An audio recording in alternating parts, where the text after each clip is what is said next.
అందరికీ నమస్కారం. ఈ కథను రచించిన వారు రాజలక్ష్మి గారు. డోర్ వైపు వెళ్ళాలి అనుకుంటే మధ్యలో నిలబడి అడ్డుకున్నాడు. ఇంకా సుమ ఎంత ట్రై చేసినా హర్షని దాటి ముందుకు వెళ్ళలేకపోయింది. ఇంకా సుమ పెద్దగా ఏడవడం స్టార్ట్ చేసింది. ఇంకా ఆపలేదు. నించున్న దగ్గరే కూలబడి పెద్దగా అరుస్తూ ఏడుస్తుంది. సుమ ఆపేయ్, ఎందుకు ఏడుస్తున్నావు? ప్లీజ్ ఆపు అంటున్నాడు హర్ష. అసలు హర్ష మాటలు పట్టించుకోలేదు. ఏడుస్తూనే ఉంది. హర్ష సుమ పక్కన కూర్చున్నాడు. సుమ, ఏడవకు అంటూ రెండు చేతులతో దగ్గరికి తీసుకుపోయాడు. నన్ను తాకొద్దు ప్లీజ్. ఇంతవరకు జరిగింది చాలు. నాతో ఉంటూ నా పక్కన పడుకొని ఇంకెవరినో గుర్తు చేసుకుంటున్నావు? నేను నీతో ఉంటూ వేరే వారిని గుర్తు చేసుకుంటే నీకెలా ఉంటుంది? నాకు నువ్వు వద్దు హర్ష. నన్ను వెళ్ళనివ్వు. ఇంకా ఎప్పుడు నువ్వు నాకు కనిపించకు అంటూ పెద్దగా ఏడుస్తూనే అంది సుమ. తప్పు చేశాను. నాది తప్పే. ఇంకెప్పుడు దాని పేరు నీ దగ్గర తీసుకురాను అన్నాడు హర్ష. నువ్వు మాట్లాడకపోయినా మనసులో నందునే తలుచుకుంటూ ఉంటావు. నీ మనసులో నేను లేకుండా నాతో పాటు ఎలా ఉంటావు? నువ్వున్నా నేను నీతో ఉండను. నాకు అవసరం లేదు, అర్థమైందా అంది సుమ. నన్ను వెళ్ళనివ్వు. పైకి లేవబోయిన సుమని ఆపాడు హర్ష. సుమ కాళ్ళు పట్టుకుని బతిమిలాడసాగాడు. ప్లీజ్ సుమ, నాకొక్క ఛాన్స్ ఇవ్వు. నువ్వు దూరమైతే నాకింకా లైఫే ఉండదు. మా అమ్మ నాన్న కూడా నీ వల్ల సంతోషంగా ఉన్నారు. వాళ్ళకింకా నా గురించి ఏ దిగులు లేదు. ఇప్పుడు మనం విడిపోతే వాళ్ళు బాధపడతారు. మా అమ్మ మీద ఒట్టేసి చెబుతున్నా, మళ్ళీ ఇది జరగదు. నన్ను క్షమించు ప్లీజ్ అని అడిగాడు హర్ష. చాలాసేపు బతిమిలాడిన తర్వాత ఒప్పుకుంది సుమ. అప్పటి నుండి నందు గురించి సుమ దగ్గర మాట్లాడాడు. ఇది సంగతి. సుమ ప్రజెంట్లోకి వచ్చేసింది. నాకిప్పుడు ఏ బాధ లేదులే, పర్లేదు చెప్పు. నీ లవ్ స్టోరీ గురించి అంది సుమ. వద్దు, నువ్వేడుస్తావు. అప్పుడు నువ్వేడ్చింది నేనింకా మర్చిపోలేదు. అలా అంతగా నువ్వేడవటం అప్పుడే చూశాను అన్నాడు హర్ష. అయ్యో పర్లేదని చెప్తున్నా కదా. చెప్పు, నాకు వినాలనుంది అంది సుమ. నువ్వు బాధపడవుగా మరి అన్నాడు హర్ష డౌట్గా. బాధపడను. పైగా నువ్వు అప్పటి విషయాలు గుర్తు చేసినప్పుడు నీ ఫేస్లో చాలా సంతోషం కనిపిస్తుంది. అది చూడాలనుంది నాకు. హర్ష వైపు ఆరాధనగా చూస్తూ అంది సుమ. బాధ ఏం లేదు. ఆమె నీ పాస్ట్, నేను నీ ప్రజెంట్. కాబట్టి పర్లేదు చెప్పు అంది సుమ. ఏముంది, కాలేజ్లో పరిచయం. నేను హోటల్ మేనేజ్మెంట్ కోర్స్ జాయిన్ అయినప్పుడు తను అదే కాలేజ్లో ఎంబీఏ చేస్తుంది. దానిని చూసిన మొదటి రోజే చాలా నచ్చింది. చూడగానే ఒక కవిత వచ్చేసింది నాకు. అది ఫేస్బుక్లో కూడా అప్పట్లో పెట్టాను అన్నాడు. అవునా? ఏం కవిత? అది ఇప్పుడు గుర్తుందా అని అడిగింది సుమ. నేను రాసిన కవిత నేనేలా మర్చిపోతానే అన్నాడు. కవిత చెప్పాక అబ్బో, మా సార్లో ఓ కవి కూడా ఉన్నాడా? పర్లేదురా, బాగానే చెప్పావు అనుకుంది సుమ. హర్ష స్టోరీ చెప్పుకుంటూ వెళ్తున్నాడు. అప్పట్లో దానికోసం దాని వెనుక బైక్పై ఎన్నిసార్లు తిరిగానో. దానికి పిచ్చి ఫాలోయింగ్ ఉండేది. చాలామందితో గొడవలయ్యి కొంతమందిని కొట్టాను కూడా. తర్వాత ఒకరోజు చెప్పాను ప్రేమిస్తున్నాను అని. నీకు నాకు సెట్ అవదురా, మనం పెళ్లి చేసుకోలేము అంది. వీలైనన్ని రోజులు నాతో ఉండు అని చెప్పాను. అది నవ్వింది. ప్రతిరోజు కాలేజ్కి వెళ్లకుండా మార్నింగే నా రూమ్కి వచ్చేసేది. తాగటం, మూవీస్ చూడటం, బయటికి వెళ్ళటం చేసేవాళ్ళం. ఒకరోజు నా రూమ్లో బట్టలు చాలా ఉతకాల్సినవి ఉండటం చూసి అన్నీ ఉతికి అలసిపోయి మంచం పైన పడుకుంది. నాకెందుకో అప్పుడు తనకి ముద్దు పెట్టాలనిపించి లిప్ కిస్ చేశాను. ఇంకా ఇద్దరం నెక్స్ట్ హగ్ చేసుకోవడం, తర్వాత అనుకోకుండా రొమాన్స్ కూడా చేశాం. ఆ రాత్రి వరకు నా రూమ్లోనే ఉంది. అప్పుడు కూడా నన్ను వదలలేక వెళ్ళింది. నాకు వదలాలనిపించలేదు. వాళ్ళ ఇంటి దగ్గర బైక్పై డ్రాప్ చేసి వచ్చాను. తర్వాత కాల్ చేసి ఒకటే ఏడుపు, నన్ను మొత్తం చూసేశావు అని. సరే మనం పెళ్లి చేసుకుందాము అని చెప్పాను. ఆ రోజు ఎన్నిసార్లు కాల్ చేసి ఏడ్చిందో. ఇంకెప్పటికీ నా రూమ్కి రాదేమో అనుకున్నాను. కానీ తర్వాత రోజు చాలా తొందరగా వచ్చేసింది. ఇంకా అప్పటి నుండి ఇద్దరం వైఫ్ అండ్ హస్బెండ్ లాగే ఉన్నాం. దాదాపు 4 సంవత్సరాల మధ్యలో ప్రెగ్నెన్సీ వస్తే తీపించాను. మా మావయ్య డాక్టర్. ఆ హాస్పిటల్కి తీసుకెళ్ళి నాకు కాబోయే భార్య అని చెప్పాను. తర్వాత వాళ్ళ అమ్మ కోసం అమెరికా వాడిని పెళ్లి చేసుకుంది. పెళ్లికి నేను వెళ్ళాను. అన్ని పనులు చేశాను. కానీ తాళి కట్టే ముందు వచ్చేశాను. అప్పటికే మనసంతా భారంగా అయిపోయింది. తర్వాత రోజు జాబ్కి వెళ్ళి ఆ మేనేజర్తో ఏదో అంటే వాడిని కొట్టాను. జాబ్ పోయింది. 2-3 నెలలు ఎలా ఉన్నానో కూడా నాకే తెలీదు. రూమ్కి వెళ్ళేవాణ్ణి కాదు. ఎక్కడెక్కడో హైదరాబాద్ అంతా తిరిగాను. ఒకరోజు నేను బస్టాండ్లో మా సార్కి కనిపిస్తే వాళ్ళ ఇంటికి తీసుకెళ్ళి అన్నం పెట్టి బ్రెయిన్ వాష్ చేసి తెలిసిన 5 స్టార్ హోటల్లో రిఫర్ చేసి జాబ్ ఇప్పించాడు. ఇద్దరం మొగుడు పెళ్ళాల్లాగే ఉన్నాం కదా. అందుకే ఇంక నాకు పెళ్లి చేసుకోవాలి అనిపించలేదు. తనతో బెడ్ షేర్ చేసుకున్న నేను ఆ ప్లేస్లో ఇంకో అమ్మాయిని ఊహించుకోలేను అనిపించింది. అసలు నేను తనని మర్చిపోలేదు. నందు ఎప్పుడూ నాతోనే ఉన్నట్లు అనిపిస్తుంది. తన జ్ఞాపకాలతో లైఫ్ లీడ్ చేయడం మొదలుపెట్టాను. 5 ఇయర్స్ ఒంటరిగానే ఉన్నా. తాగటం, పబ్బులు, క్లబ్బులు, ఇదే నా లైఫ్. లాక్డౌన్లో జాబ్ పోవటం, అమ్మ హెల్త్ పాడవటం, మనీ ప్రాబ్లమ్స్, అప్పుడు నువ్వు నా లైఫ్‌లోకి వచ్చావు. తర్వాతంతా నీకు తెలుసు. దాని పెళ్ళయ్యాక కూడా చాలా సార్లు అనిపించేది. వాళ్ళకి గొడవయ్యి అది వస్తే బాగుండు నేను చూసుకుంటాను అనుకునేవాడిని. అలా ఎన్ని సార్లు అనుకున్నానో అని చెప్పేటప్పుడు సుమ హర్ష ఎక్స్‌ప్రెషన్స్ గమనిస్తోంది. ఇప్పుడు దానికి ఒక కొడుకు. ఇప్పుడు వచ్చినా పర్వాలేదు. నేను బాగా చూసుకుంటాను. ఏ కష్టం లేకుండా దాన్ని చూసుకుంటాను అంటూ ఏదో గుర్తుకు వచ్చినట్లు సుమ వైపు చూశాడు. సుమ 2 చేతులు కట్టుకొని ఏడుపును పంటి బిగువున అదిమి పట్టిన కళ్ళల్లో నుండి నీళ్లు ట్యాప్ నుండి వచ్చే వాటర్‌లా కారుతున్నాయి. ఈ లోకంలోకి వచ్చిన వాడిలా సుమ అంటూ దగ్గరికి వెళ్ళేలోపు సుమ తూలి పడిపోయింది. సుమా! సుమా! ఏమైంది సుమా? 2 చేతులతో సుమ భుజం పట్టుకొని కుదుపుతూ లేపడానికి ట్రై చేస్తున్నాడు హర్ష. హర్షకి కంగారుగా ఉంది.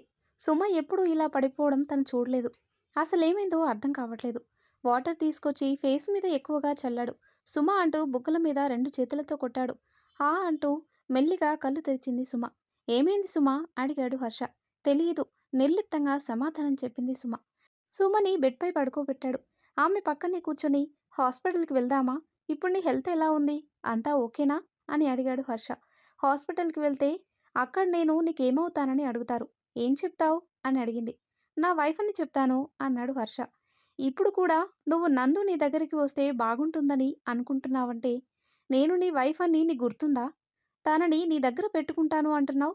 మరప్పుడు నన్నేం చేస్తావు? ఏం చేయాలనుకుంటున్నావు? వదిలేస్తావా? చంపేస్తావా? ఏడుస్తూ మాట్లాడుతోంది సుమ. ఏదో మాటల్లో అన్నాను. అది అంత మంచి లైఫ్ వదిలి నా దగ్గరికెందుకొస్తుంది? అన్నాడు హర్ష. అంటే తను వస్తే నీ దగ్గర ఉంచుకుంటావు. రాదు కాబట్టి నాతోనే ఉంటావు. అంతేనా? నిలదీస్తున్నట్లు అంది సుమ. అసలు 2 సంవత్సరాలు నాతో కాపురం చేశాక కూడా నువ్వు నందు వస్తే బాగుండు అనుకుంటున్నావంటే నీ మనసులో నాకు స్థానం లేదనే కదా! అసలు నీ మనసులో నేను లేను. అంతే కదా! ఇన్ని రోజులు నువ్వు నన్ను ప్రేమగా చూసుకోకపోతే నీ ప్రవర్తన ఇంతేనేమో అనుకున్నాను. నాకనిపిస్తూనే ఉంది ముందు నుండి. నీకు నేనంటే ఇష్టం లేదని. ఇప్పుడు అదే నిజమైంది. మరి నాతో ఇన్ని రోజులు కాపురం ఎందుకు చేశావు? నీ అవసరాల కోసం మనసులో నేను లేకుండా నాతో పడుకున్నావా? అంది సుమ. సుమ నోర్ముయ్ అన్నాడు పెద్దగా అరిచినట్లు హర్ష. ఈ బలవంతపు కాపురం ఎవరి కోసం చేస్తున్నావు? ఏడుస్తూ పెద్దగా అరిచింది సుమ. ఇంక చాలు హర్ష. నువ్వు దూరమైతే నేను ఏడుస్తానేమో కొన్ని రోజులు. తర్వాత మర్చిపోతానేమో. కానీ నీ ముఖం మాత్రం నేను చూడాలనుకోవట్లేదు. ప్లీజ్ వెళ్ళిపో అంది సుమ ఏడుస్తూనే. ఇప్పుడు నువ్వు నా వైఫీ. నువ్వు నా లైఫ్‌లోకి రాకముందు నేనేమనుకున్నానో అది చెప్పాను అన్నాడు సంజాయిషీ ఇస్తున్నట్లు. అవునా? మన పెళ్ళయి 2 సంవత్సరాలైంది. నీ ఫేస్‌బుక్‌లో నందు ఉంది. నందు మొబైల్ నంబర్ కూడా నీ దగ్గరుంది. నేను పెళ్లి చేసుకున్నా అని ఎందుకు చెప్పలేదు ఆమెకి? నువ్వు ఒంటరిగా తన కోసమే బ్రతుకుతున్నావని ఆమె అనుకోవాలనా? చెప్పు అంది సుమ. ఇప్పుడెందుకు చెప్పడం అని చెప్పలేదు అన్నాడు హర్ష. అదే అంత సీక్రెట్‌గా ఎందుకుంచాలి? ఒకవేళ నందు వస్తుందేమో అన్న చిన్న ఆశ ఉన్నట్లుంది నీకు. అందుకే ఇలా చేస్తున్నావు. అంతేనా? It's okay. పర్లేదు కానీ ఇంత తెలిసాక నేను నీతో ఇంక నువ్వేం చేసినా ఉండను. ఇంక నేను ఇష్టపడే వాళ్ళు నాకు ఉన్నారు. వాళ్ళలో ఒకరిని పెళ్లి చేసుకొని హ్యాపీగా ఉంటాను. నీ లైఫ్ నువ్వు చూసుకో అంది సుమ. నెక్స్ట్ మినిట్‌లో సుమ కళ్ళ ముందు మెరుపు కనిపించింది. చెంప మీద గట్టిగా కొట్టాడు హర్ష. వెంటనే చెయ్యి చెంపకి తాకి చూసుకుంది. చెంప వాసింది. వేలి ముద్రలు పడ్డాయి చెంప మీద. ఎందుకు కొట్టావు? అసలు నువ్వెవరు నన్ను కొట్టడానికి? అంది సుమ. నేనెవరా? నాతో ఉన్నప్పుడు తెలీదా నేనెవరో? అన్నాడు హర్ష. తెలీదు. తెలియకుండానే ఉన్నాను. ఇప్పుడు తెలిసింది కదా! అందుకే వెళ్ళిపో అంటున్నా అంది సుమ. ఇంకొకడిని పెళ్లి చేసుకుంటా అని నా ముందే అంటావా? అంటావా ఏంటి? అన్నాను. నెలకి 1,00,000 దాకా సంపాదిస్తున్నాను. చూడ్డానికి తెల్లగా బాగానే ఉంటాను. ఆస్తి ఉంది. నాకేంటి? నా పక్కన ఉంటే చాలు వాడు. నేనే వాణ్ణి చూసుకుంటా. నన్నెవరూ పోషించనక్కర్లేదు. నేను నీ లైఫ్‌లోకొచ్చినప్పుడు నీ పొజిషన్ ఏంటి? నీకు జాబ్ లేదు. ఆస్తి లేదు. ఉండే ఇల్లు కూడా ఫైనాన్స్‌లో అప్పుల్లో ఉంది. ఇవన్నీ నాకు తెలిసి కూడా నిన్ను పెళ్లి చేసుకున్నా. అన్నీ నేనే చూసుకున్నా. పొలం రిజిస్ట్రేషన్ చేపించాను. ఇంటి ఫైనాన్స్ కట్టాను. ఇంతవరకు మీ ఇంట్లో అందరి ఖర్చులు నేనే చూసుకున్నా. మీ అమ్మ హాస్పిటల్‌కి చనిపోతే దినానికి నేనెంత కష్టపడి మనీ ఇచ్చానో నాకే తెలుసు. నీకు జాబ్ వచ్చింది. నేను చాలా సంతోషపడ్డాను. ఈవెన్ ఇప్పటికీ నువ్వు నా దగ్గర మనీ తీసుకుంటున్నావు. నువ్వు నాతో ఉండేది, మాట్లాడేది మనీ కోసమే అని నాకనిపిస్తుంది. అంతేకానీ ఏ విధమైన ప్రేమ నీకు నాపై లేదు. ఈరోజు నీ మాటల వల్ల ఇది ఇంకా బాగా అర్థమైంది నాకు. సుమ మాటలు ఆపి ఆపి మాట్లాడుతుంది. ఇంతవరకు నా కోసం నువ్వు కష్టపడింది చాలు. ఐ మీన్ టు సే నాతో అబద్ధాలు చెప్పి లేని ప్రేమ నటించి కష్టపడుతున్నావు కదా! దాని గురించి చెప్తున్నా. నీకిప్పుడు జాబుంది. నీ సాలరీలో నువ్వు అన్నీ చూసుకో. ఇంక ఎలాగూ నీకు రూపాయి కూడా నేను ఇవ్వను. సో, ఇంకా నువ్వు నాతో ఉండి ఉపయోగం కూడా లేదు. కాబట్టి ప్లీజ్ వెళ్ళిపో అంది సుమ. నువ్వు సంపాదిస్తున్నావని పొగరే నీకు అన్నాడు హర్ష. అవును. నాకు పొగరే. యూ ప్లీజ్ గెట్ ఔట్ అంది చెయ్యి బయటకు చూపిస్తూ. నీ మనీ నాకు వద్దు. నువ్వు పెట్టిన ప్రతి రూపాయి నీకిస్తాను అన్నాడు హర్ష. మంచిది. దాదాపు 6,00,000 పైనే ఇచ్చాను. నువ్వు 6,00,000 ఇవ్వు. మనీ నెల నెలా ఫోన్‌పే చెయ్యి. ఇప్పుడు మాత్రం వెళ్ళిపో అంది సుమ. వెళ్ళను. నేనెక్కడికి వెళ్ళను. నీతోనే ఉంటాను. ఒక్క క్షణంలో పరాయి వాడిని ఎలా చేస్తావే నువ్వు? నిన్ను పెళ్లి చేసుకుంది వదిలేయడానికి కాదు. నువ్వు నాకు కావాలి. నిన్ను వదలను. నువ్వు వదిలేసినా నేను వదలను అన్నాడు హర్ష. ఈ డైలాగ్స్ అన్నీ ఎన్ని సార్లు చెప్తావు? ఇవే నేర్చుకున్నావా? మర్చిపోయా. ఇంకో 3 డైలాగులున్నాయి. 1 నువ్వు నా లైఫ్‌లోకి రాకపోతే నేనేమైపోయేవాడినో. 2 నువ్వు మంచిదానివే. నిన్ను నేను వదులుకోను. 3 నిన్నొదిలేస్తే ఆ దేవుడు కూడా నన్ను క్షమించడు. ఇవే కదా నువ్వెప్పుడూ చెప్పేది? అవును. నువ్విప్పుడు జోక్ వేశావు కదా! నేను నవ్వాలి. హహహహ అంటూ నవ్వుతోంది సుమ. కళ్ళల్లో నుండి మాత్రం నీళ్లు వస్తున్నాయి. పిచ్చి పట్టిందా? అన్నాడు హర్ష. లేదు. ఇప్పుడే పిచ్చి దిగిపోయిందిరా. ఒక్క క్షణంలో పరాయి వాడిని చేస్తానా? ఎవరిని నిన్ను? నేనా? పెళ్ళైన ఈ 2 సంవత్సరాలలో ఎన్నిసార్లు నన్ను పరాయిదానిలా చేసి మాట్లాడావో తెలుసా? నువ్వీ మాటలంటుంటే నవ్వొస్తుంది. సర్లే నాకు నీ మీదిప్పుడు ఏ కోపం లేదు. కోపం వచ్చింది అరిచాను, తిట్టాను అయిపోయింది. మనం ఇంకా ఫ్రెండ్లీగానే విడిపోదాం. సరేనా? నాకు తలనొప్పిగా ఉంది. I want some rest. Please go అని వెళ్ళి ఫేస్ వాష్ చేసుకొని బెడ్‌రూమ్‌లోకి వచ్చి బెడ్‌పై పడుకుంది సుమ. కొంచెం సేపటికి మెయిన్ డోర్ లాక్ చేయలేదని గుర్తుకు వచ్చి లేచింది సుమ. ఎదురుగా హర్ష నించొని ఉన్నాడు. ఆ! నువ్వింకా వెళ్ళలేదా? అసహనంగా అంది సుమ. ఏం కావాలి నీకు? అంది సుమ. నువ్వే కావాలి అన్నాడు హర్ష. అంటూ వెళ్ళి మెయిన్ డోర్ లాక్ చేసి వచ్చి బెడ్‌పై పడుకుంది. అసలు హర్షని పట్టించుకోనట్లు పడుకుంది సుమ. నిద్ర రాకపోయినా నిద్రపోవడానికి ట్రై చేస్తుంది. నిద్రపోయినట్లు నటిస్తోంది సుమ. అసలు ఎందుకు ఇంత బాధేస్తుంది నాకు? వీడితో మాట్లాడకపోతే ఏంటి? 2 ఇయర్స్ ముందు వీడు నాకు తెలుసా? అప్పుడంతా నేను హ్యాపీగా ఉండలేదా? ఏమిటో అసలు ఎవరైనా సరే ఒకరి మీద డిపెండ్ అవ్వాలి అనుకోకూడదు. ఒకరి మీద ఎక్స్‌పెక్టేషన్స్ పెట్టుకోకూడదు. ఎక్కువ ప్రేమ కూడా పెంచుకోకూడదు నాలాగా అనుకుంది సుమ. అలా తెలియకుండానే నిద్రలోకి జారుకుంది సుమ.